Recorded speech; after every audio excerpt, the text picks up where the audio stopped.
everyone. I hope you had an amazing weekend.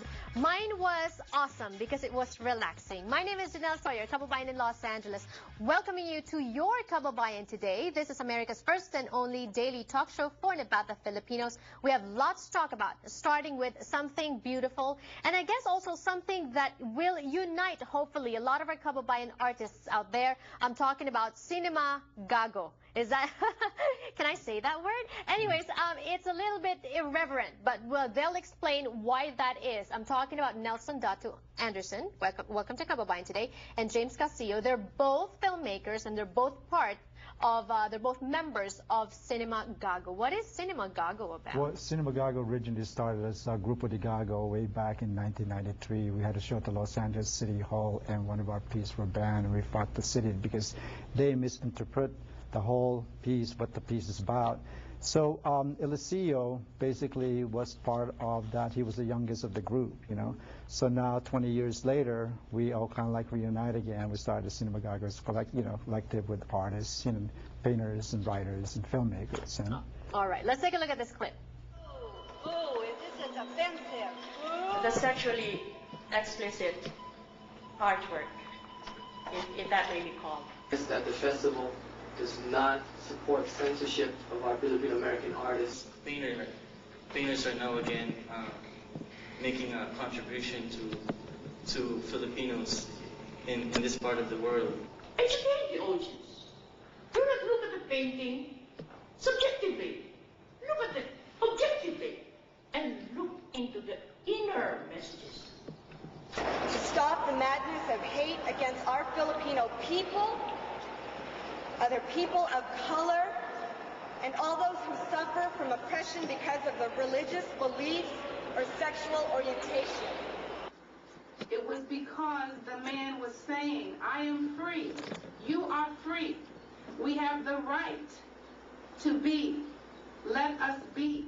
What a wonderful story. And right now, James and Nelson are here to talk to us about the youngest member of the group back then, which is Eliseo. We've spoken to him not a few times here on the show. We've featured his mural at historic Filipino town.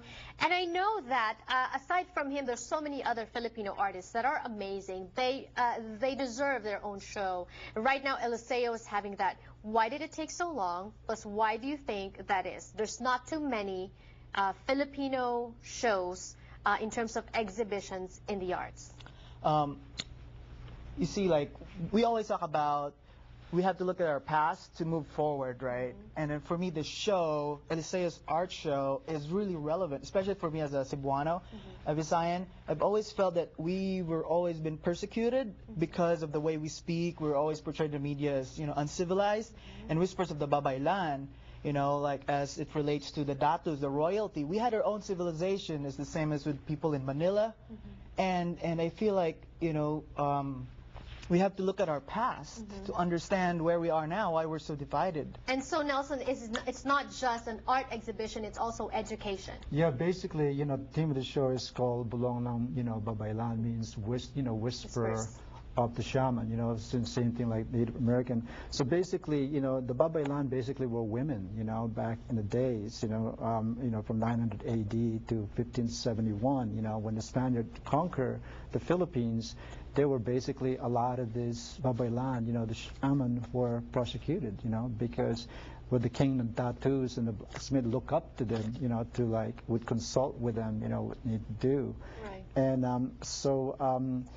it is, you know, and that's basically what the theme of the art, you know, of the show. It is a wonderful idea, nonetheless. But going back to my question earlier, why did it take so long to do something like this? So we went through a process of colonization, right? And I feel like it goes back in history that we've lost that connection to our past. And so we as Filipinos, we're still looking for what does it mean to be Filipino.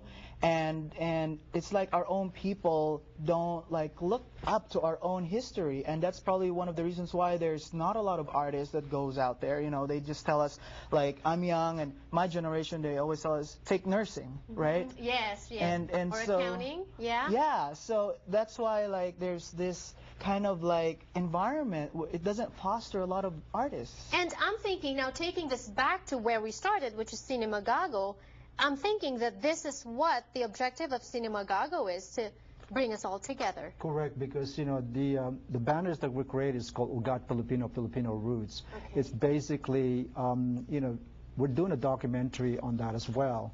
I'm going back as far as 250,000 years BC to the present day. Okay. Because when we look into our to our roots, most Filipinos don't know what our roots, because we're influenced by the Chinese, by the Hindus, by Muslim, Spanish, and American. Like where's American pie could you be? Yeah. So I want to be able to just basically educate our own Filipino people that we have our own roots and our own culture. And this is one step. If you want to know about yourself, because when you know yourself, that's when you know your history, that's when you know yourself.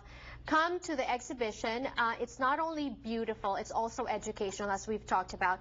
And if we want more information, that's the number to call on the screen. Cinema Gago, is it a group that's open for membership to others maybe who are watching? Where can we catch you?